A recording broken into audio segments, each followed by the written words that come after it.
Hello and welcome to episode 45 of the She.Must.Knit podcast. My name is Erin and thank you so much for spending some of your time with me today. I hope you guys had a great week. I had a really nice week and weekend this past week. After I recorded last Friday, Avery went for a sleepover at her grandma's, so Dennis and I got to go out for a very, very rare date night. That is not a term that is used very frequently here, but we went out to our favorite restaurant for tapas and it was absolutely delicious, and yeah, we got a little time to ourselves, so that was really nice. Weather update, it's not quite as cold as it has been this past week, but I don't know if you're going to be able to hear what's going on outside. It is like Winnie the Pooh and the Blustery Day today. All I hear is bumping and banging, things rustling around. I've had to go rescue our green bins and like recycling bins a couple times and kind of lock them down, but yeah, it's just a really, really windy day today, but it's a good day to stay inside and get some work done and do some knitting and stuff like that. What do I have to share with you today? I have some progress on a project that you've seen the last week or so. I don't have any finished objects for you because I finished a whole bunch last week, but I have cast on 3 new projects that work towards my goals this month, and I can't wait to share those with you. I also have the collection for this week based on your vote from last time. I have a new vote for you. I have some information on my mystery club and what's going to be available over the next few months. I have a random recommendation, just something I found on YouTube that I've really been enjoying and I wanted to share with you.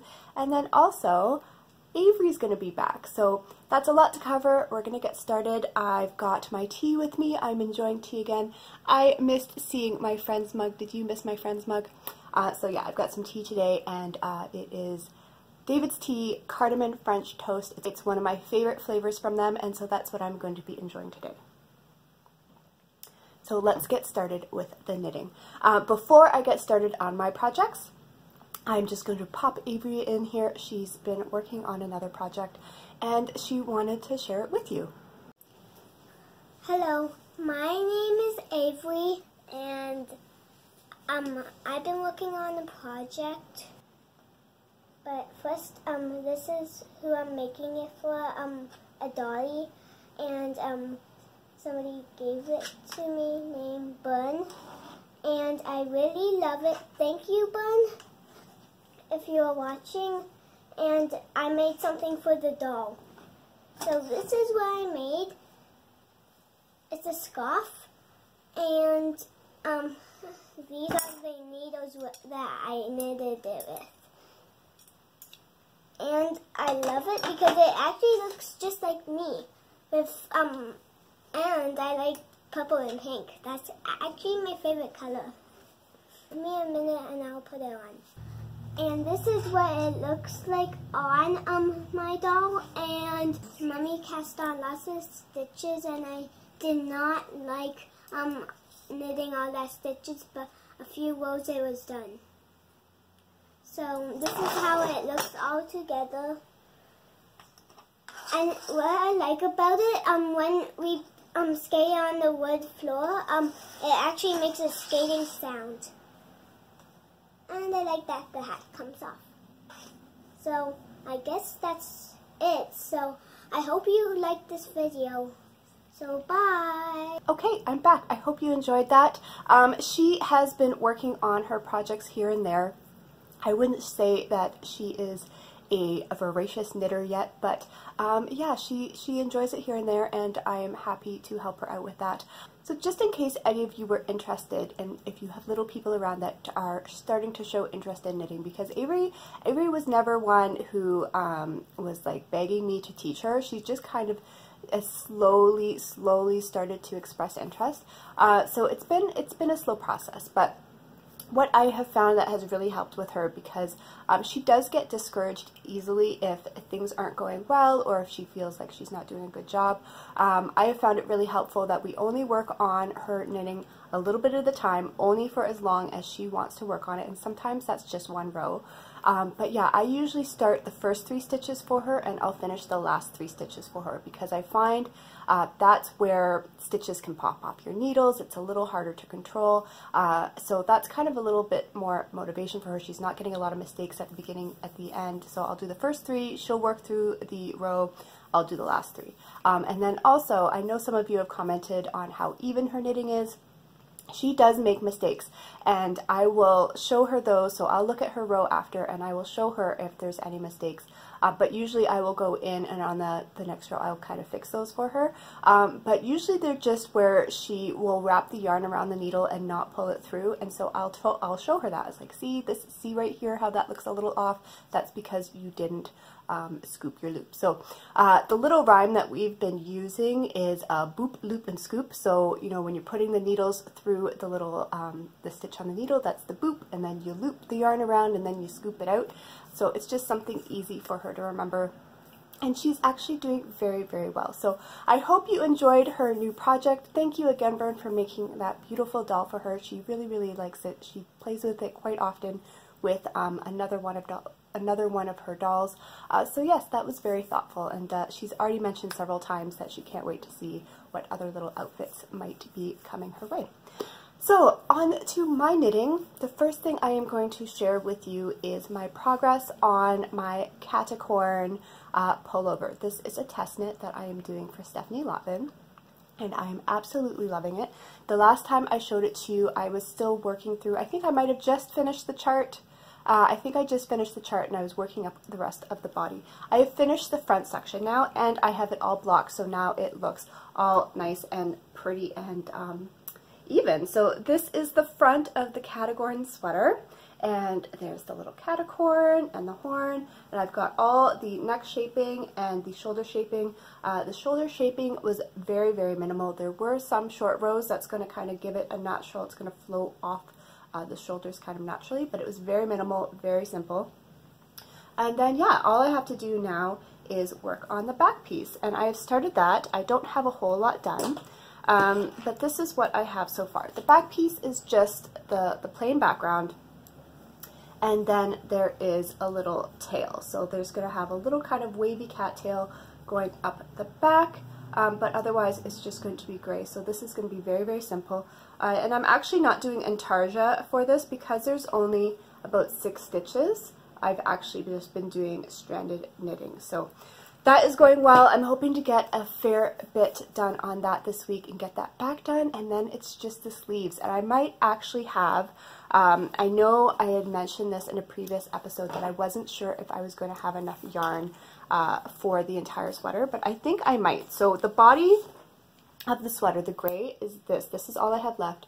This was a Miss Babs Yowza skein, so it's a pretty big skein. There's over 500 yards in it, and I still have to do the back. I'm working from this one here for the back, and then I just have to do the sleeves. So depending on how long I want to do the sleeves, I might have enough. The cat, I'm using some Cascades Superwash, and then I've put this in my bag as well. This is what I did the tippy top of the horn in. So this right here, you can see there's a little bit of sparkle. And I was thinking, if by the time I get the back done and I don't have enough to do the sleeves the length that I want, I might bring this color back in and add some striping into the sleeves just to extend that gray yarn. And I think it might look kind of cute tying into the colors of the Caticorn. So that's a possibility. I'm going to wait and see how that goes, but I am really, really enjoying this project. I can't wait to have it done, and I do have a chance to work on it. It goes by pretty quickly, especially now that I don't have all the different colors on the chart. So the next thing I am going to share with you are progress on the 2 pairs of socks that I have been working on this month so far. I think last episode I showed you the yarn and how I was going to be starting my February Desert Vista Dyeworks socks. As well, I was planning on starting the LotsofSocks socks for the whole KAL going on, raising money for Down syndrome. So let's see how I've been doing. I'm going to start with my monthly socks, my Desert Vista Dyeworks socks. So I've actually got a lot done on my first sock. Usually I try and get the first sock done by the middle of the month so that I know I have lots of time to get the second sock done. And I think I could have finished this by this episode, but I wanted to show you some things regarding this sock because I'm doing things a little bit differently. So here is what I have so far of my first sock. Again, this color is Big Magic, and I think I had mentioned last week that in the skein, so when I received this in the mail, I wasn't entirely like, it didn't seem like something that I would have ordered, right? But I thought, okay, obviously I just saw a picture online and I liked it, and so that's why I ordered it. I do like how it knits up better than how it looks in the skein.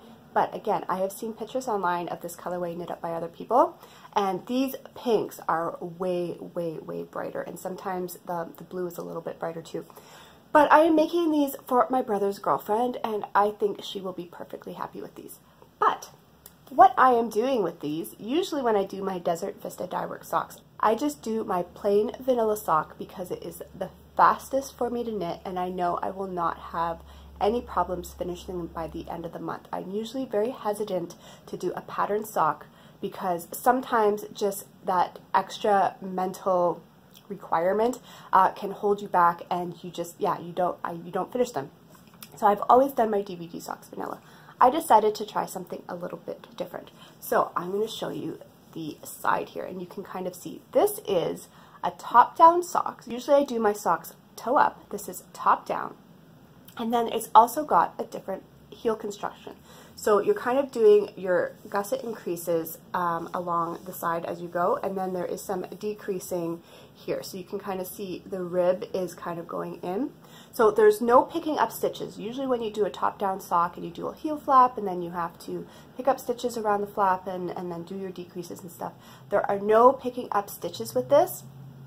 But there is a series of increases. You start here, there's a series of increases as you build the heel, and then there's a turn, and then you're decreasing before you get down to the foot.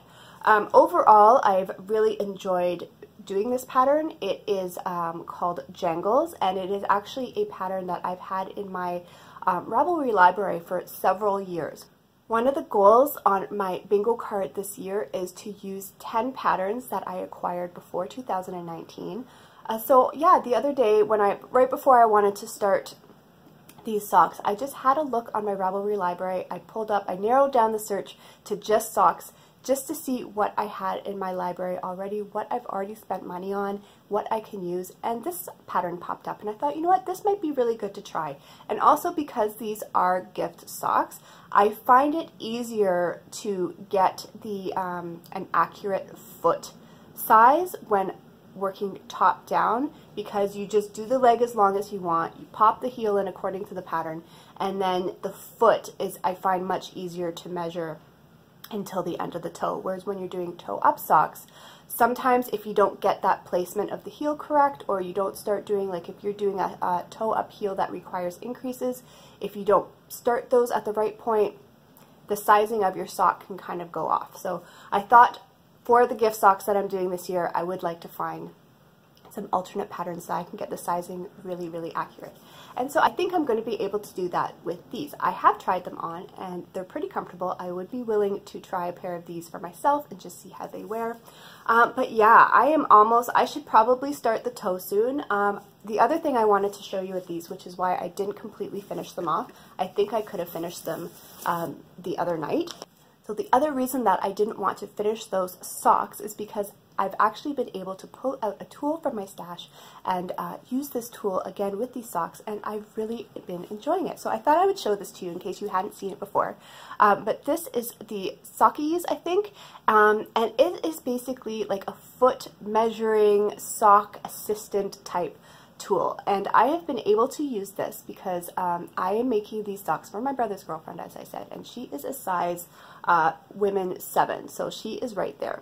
And what I have found very helpful is that as I've been knitting the foot, I've been able to pop this in and see where I am and how far I need to knit before I do the toe. The toe usually takes for me about just under 2 inches of length, and so if she is a size 7, then I want to start my toe approximately at the 13 mark. So I'm going to pop these in the sock just so you can see, and then we'll continue on.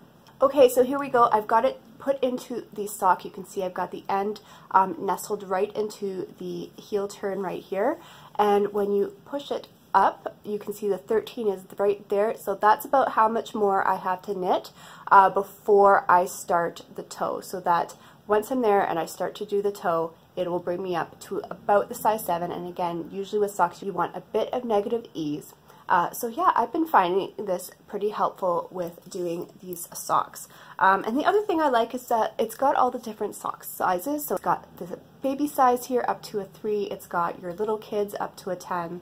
Your big kids, so Avery would be around here around the 12. And then the women's sizes and then the men's sizes. So you can really use this to kind of gauge your socks if you knit socks for other people of all different sizes. As long as you know their shoe size, you can kind of use this as a guide. And I got this from Burning Impressions, and of course I will link it that below. So I've been finding this very helpful. So yeah, now that I've got that, I'm at that spot. I think I have a few more rows, and then I can pop the toe in and get the second sock started. I will say for doing the sock cuff down, all I did was my regular long tail cast on, but I made sure that as I was casting them on, there was quite a bit of space between each stitch, and I think that has left it, it's still pretty stretchy. She has much narrower legs than I do, and I've been able to get this on, so she should be fine. If I was making these for myself, I would start with a bigger cast on number than the pattern started with. I think the pattern started with 76 stitches. I don't know what I was thinking, I cast on 72, but it will be fine for her. If I was making these for myself, I would cast on at least 80 stitches and then decrease those out before I got to the foot, just because I like a really comfortable leg. But I found doing the long tail cast on and leaving gaps between the stitches, it's still plenty stretchy. So the next sock that I'm going to share with you is my progress on the Lots of Socks socks that I am making as part of the Lots of Socks KAL that Lisa Ross has started, and it's been going on. It's now 8 days in. It's going for 15 days where you can purchase patterns at a discounted price from different participating designers, and then on the day that that pattern is being featured, sales on that day will go towards the Down syndrome charity. So I have decided to try these socks. These are Lisa's patterns that she designed specially for this KAL, and I really like how they are turning out. So I've only got this much done. Again, it's a cuff down sock. Who am I? I don't make cuff down socks, and it's a pattern sock. That's 2 pattern socks. I never make pattern socks, so I don't know what's going on, but I am really enjoying a bit of a change.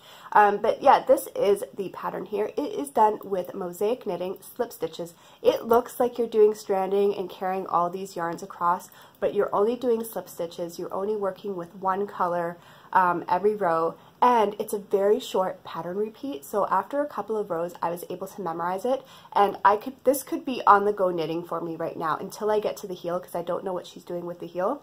But I could take this on the go with me because the pattern was very easy to memorize and very easy to look at and see where I am and what I need to do next. So I really like that about that.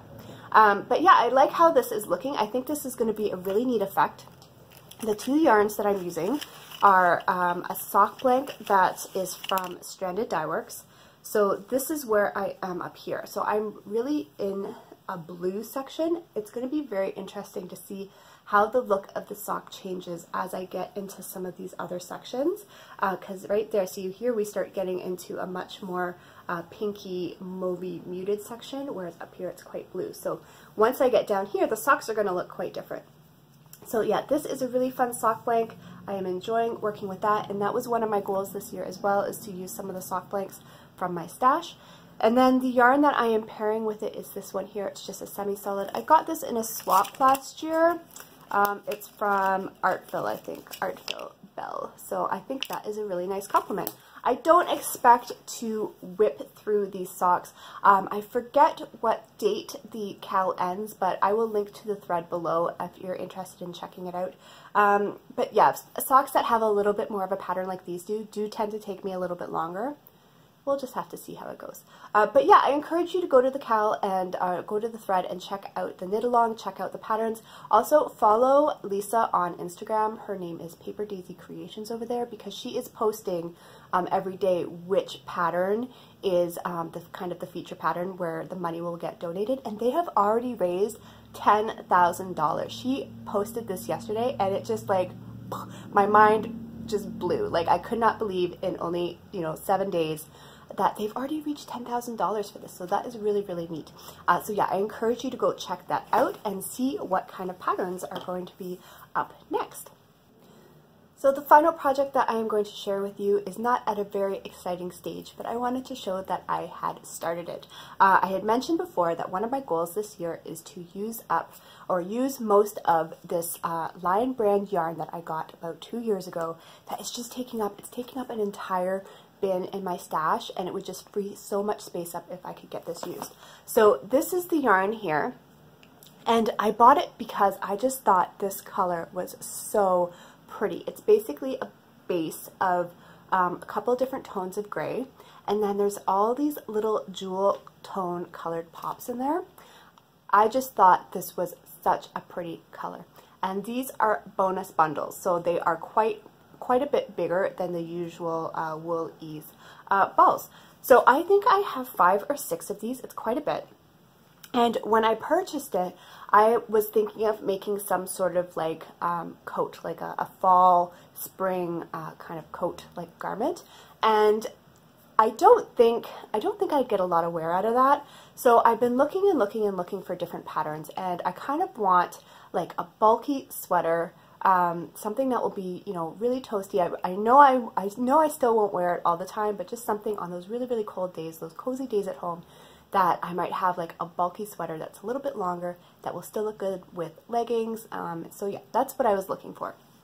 And it took a couple of tries because I just wasn't seeing exactly what I wanted. But eventually I did another search and something popped up on Ravelry, and I will insert it here. And it is from Drops. It's a free pattern, and it's A Taste of Fall.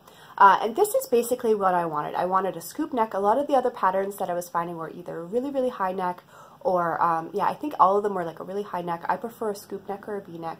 I like the tunic length of it. I like the cables that were in there to do a little bit of interest. It wasn't too oversized, but the gauge matches this yarn, so it's meant for this kind of bulky yarn.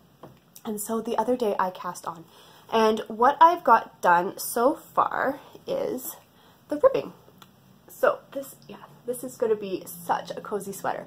So this is the ribbing here, and I have just finished off the amount of inches of ribbing that I need to do. The next row I'm going to start setting up for the cable charts. It looks like there's 2 sections where you do the cable, and then other than that it's just knits and purls. I will say, and I knew this going into it, I remember when I worked at Mary Maxim, people would bring in patterns from Drops all the time, and they do not hold your hand. So when I saw that this was Drops, I was like, okay, I know this isn't going to be, it's not going to be written in the same way that you get a lot of patterns from like designers, like indie designers, but I was like, it should be fine. And I've read through it, and yes, like everything is condensed into like 1 paragraph, but if you take your time and kind of look at what each one is telling you to do, you can kind of figure it out, especially if you have experience following charts, doing garments and stuff like that beforehand.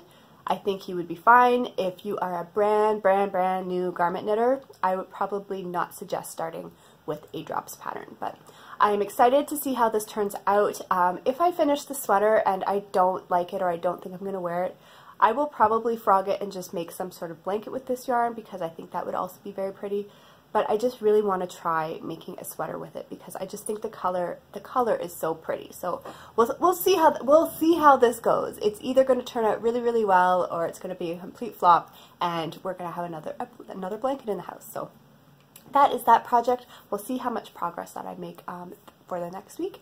And then yeah, that is it for the knitting. What I have next before we get to the collection and the vote and stuff is just a little random recommendation. So I have found a channel on YouTube that I have just really been enjoying, and it's not something I would have ever looked up.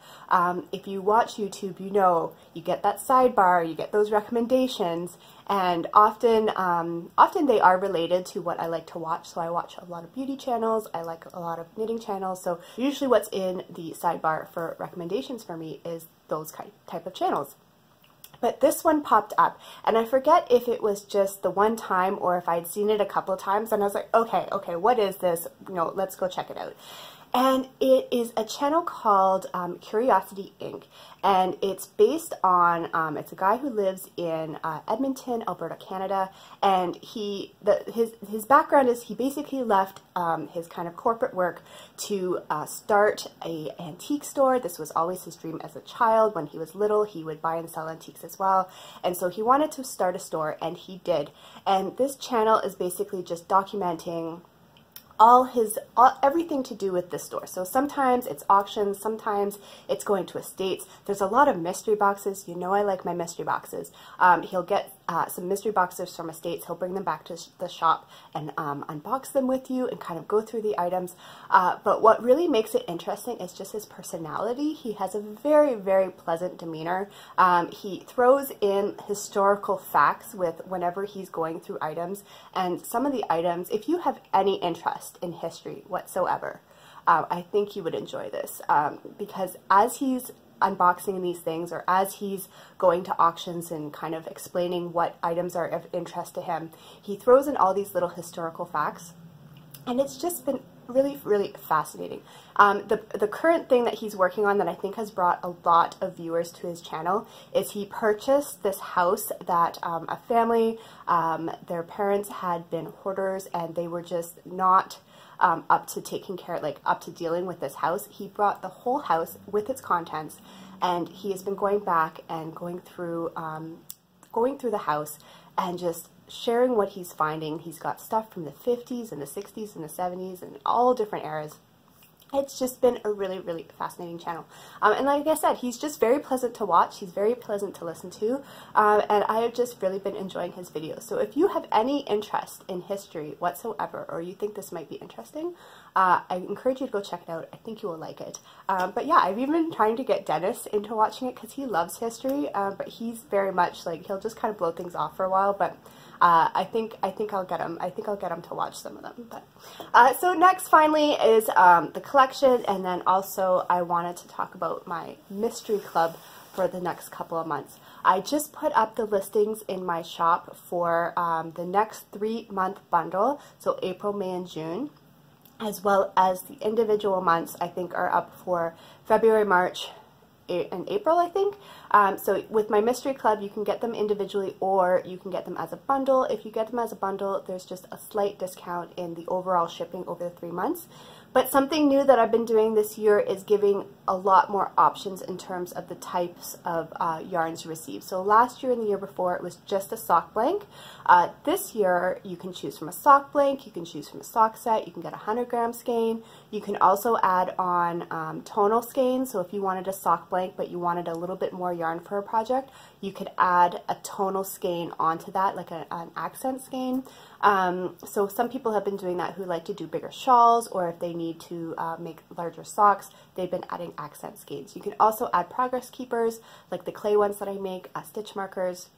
You can really customize what you want to receive each month. And this year we're doing a travel theme. So the first part of the year, January, February, and March, we were going to Australia. So that's what the colors and the pictures are themed around. And the second quarter, April, May, and June, we are going to South America. So that's what that's where I'm pulling the inspiration pictures. So if that interests you at all the information is on my site, and I will link to the club page below. So finally, the collection for this week. I think when I had the vote last, I had some Beaker fabric, and then I had some Monsters Inc. fabric. And the winner was Monsters Inc. But for all those people who voted for Beaker, I feel you. Beaker is my favorite. Do not worry. I actually have a pretty big piece of that fabric, and I'm planning on making things with it for my upcoming shows, and I should have enough to kind of pull 1 or 2 things plus do a sock set for the website. So that will come, but the vote went towards Monsters Inc. So I was able to do a few bags, and then I also did a sock blank and a deluxe sock set. So here's what I've got. The first bag I was able to get is just one of my regular pouches. I was able to do one of my Notion pouches, and then I was also able to do a sidekick. I really love this size. So this is a sidekick. This is great for 2 to 3 skein projects, and it is interfaced. The other two are not, but they're great for squishing and putting into other bags. For the yarn, I was able to do one sock blank. So here is the sock blank. I really, really like how this turned out. I think it's really, really cool. So that is the sock blank. This is an 80-20 blend.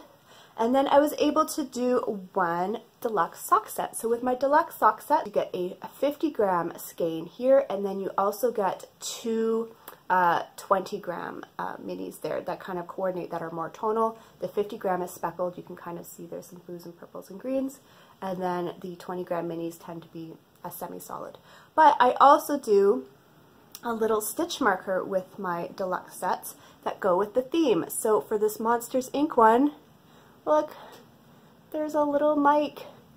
Can you see him? There'll be better pictures. I'll take better pictures for the website. But look at the little Mike. I love how he turned out. So this is the deluxe sock set. All these items will be up on the website once you see it. I only have one sock set, but if you're interested in it and you go to the website and it's already sold, just let me know, and I might be able to do a pre-order and then make some additional sets. So I don't want to make a whole bunch and then not have the interest, so I've got the one set, and if there is interest, I can go from there and make some additional sets. So that's the collection for this week, and then I have the vote. I went through my fabric stash and I found some nice cat fabrics. Cat fabrics are always fun to work with. There's always people who like cats. So I've got this one here, and this one is kind of more muted. You've got the grays and the browns, and then you kind of got these pops of the teal and the pink. I thought this would make a really, really pretty yarn. So they are very sophisticated. We're going to call those the sophisticated cats. And then we have this fabric here, which is like the crazy cat. So the colors are much more vibrant. The cats are like all different colors. But again, I thought this would be really fun to work with for yarn as well. So these are the crazy cats. And then you have the sophisticated cats for the other print. Let me know below which print you would like to see in the next collection. And as always, any comment on any of my videos goes towards a monthly draw for a $20 gift card. So yeah, that is the collection for this week. Next week is going to be kind of a chat and discussion type video at the end. I do have some ideas, but if you have any questions or any topics that you would like me to discuss, just let me know and I will note those down for future episodes. So that is all I have for you this week. I hope you have a fabulous weekend and you get lots and lots of crafting done. And yeah, I will talk to you soon. Bye.